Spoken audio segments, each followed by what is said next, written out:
Lindsay here, the Frugal Crafter. Today I'm going to show you how to make beautiful wire-wrapped sea glass pendants using supplies from our sponsor Paper Mart. You can find them online at www.papermart.com. We're going to use this beautiful 2mm satin rat tail cord. It's one of my favorite products. I've used it in a lot of tutorials.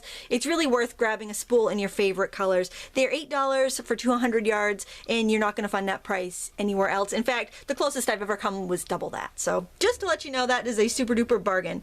Also, we're going to use these cute little boxes for display. These are tiny little craft jewelry boxes. They come in all different sizes, so maybe if these are too smaller for you, you might check out the different sizes they have. They're pennies a piece, and they really make your presentation a lot more professional if you like to sell at craft fairs or farmers markets, or even just gift giving. You're going to need some sea glass, which you can collect at the beach, or you can always find that at craft stores by the bag, sorted by colors. You're going to need some 20 gauge wire and also a lighter, as well as wire cutters and needle nose pliers. The first step is to measure 1 foot of wire. I like to use this copper wire. It comes in gold, silver, or copper color, and it's fairly inexpensive. So I've just measured off 1 foot, and I'm going to snip it. That will give us a little extra wire, so it'll be easy to bend. Then what you want to do is about 1.5 inches to 2 inches down the wire, you want to make a bend. And then we're just going to make a simple loop here. So at the bend, after you've got that bend there, you just want to grab it with your pliers and wrap it around. Alright, so you have that's kind of like a half loop. You put your plier right back in, finish wrapping it around, and then wrap the tail around. And that's just going to give you a nice loop for hanging that's not too big. And then you want to take your sea glass, I like this pretty little green piece, and along a flat edge, if it has a little bump on it, that's great because it'll kind of grab your wire. You want to start wrapping your wire around. So hold it in there securely and just start to wrap the long tail of your wire around. Sometimes I like to trap the short tail under the long tail in the back. It just helps it be a little more secure. Now don't worry about it being perfect because this is a very nature-inspired craft. It should look a little organic and a little wobbly at times. That's totally fine. And then I'm going to wrap this bottom part to the back and bring it up to the top, and I'm going to wrap around that top loop a couple times for security. And see, most of this you can just do with your fingers. This makes it a really great craft for kids.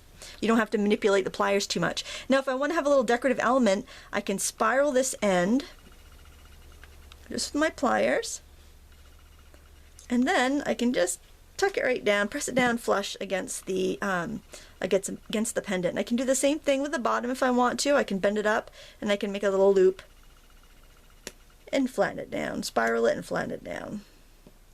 And take your time with this. When I do a video, I kind of have to hold my pendant, my jewelry pieces away from me, so I can't make it as neat as I would if I was just doing it on my own. But there's the back, so that's where all the messiness would be.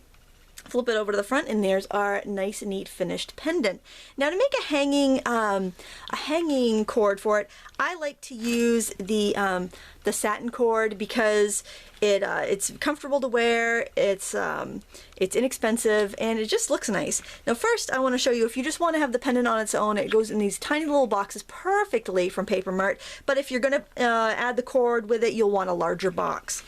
But to show you how to add the cord, you simply want to make sure you have a long enough cord that it will have plenty of room to go over somebody's head when it's fully extended. So it's better to err on the side of having a little bit too much. And then you want to put your pendant on before we go ahead and make the adjustable strap. So I'm just sliding that on, just like that. Alright, so now we have our two ends.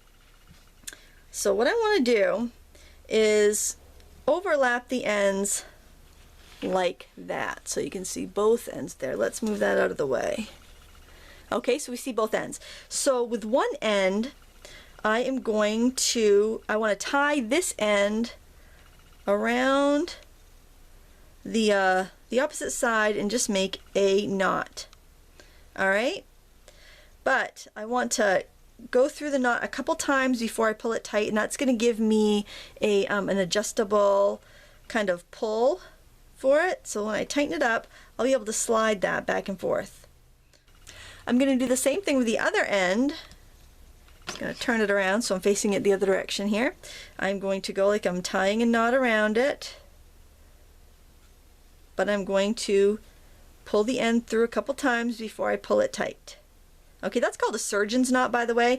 Now on these ends that I have left, I want to tie a little knot here. Alright, and then I'm going to trim it close and burn the end so that it won't fray. So I'm trimming it so it's about 1/8 of an inch long. Using my lighter, I'm just going to get the rope in the blue part of the flame, and then just let it melt down there and flatten it out. I'm going to do the same thing on this side. I'm going to make a knot as close to the adjustable knot as I can. Just kind of slide it down there. It's a pretty slippery cord, so that works pretty well. Cut off the excess. You always want to light it in the blue part of the flame because that will keep it from discoloring. It won't discolor in a dark color like this, but if you're using ivory or a lighter color, you definitely notice that. So this is what our adjustable knot looks like. So if I pull this, the ends, I can tighten it. But if I can pull on the straps and make it bigger so it will fit over your head. So that's how you make an adjustable knot. That's how you make a wire wrapped beach glass pendant. I do hope you enjoyed this tutorial, and if you did, check out our sponsor, www.papermart.com, where we make you look even better. Thanks so much for watching. Until next time, happy crafting.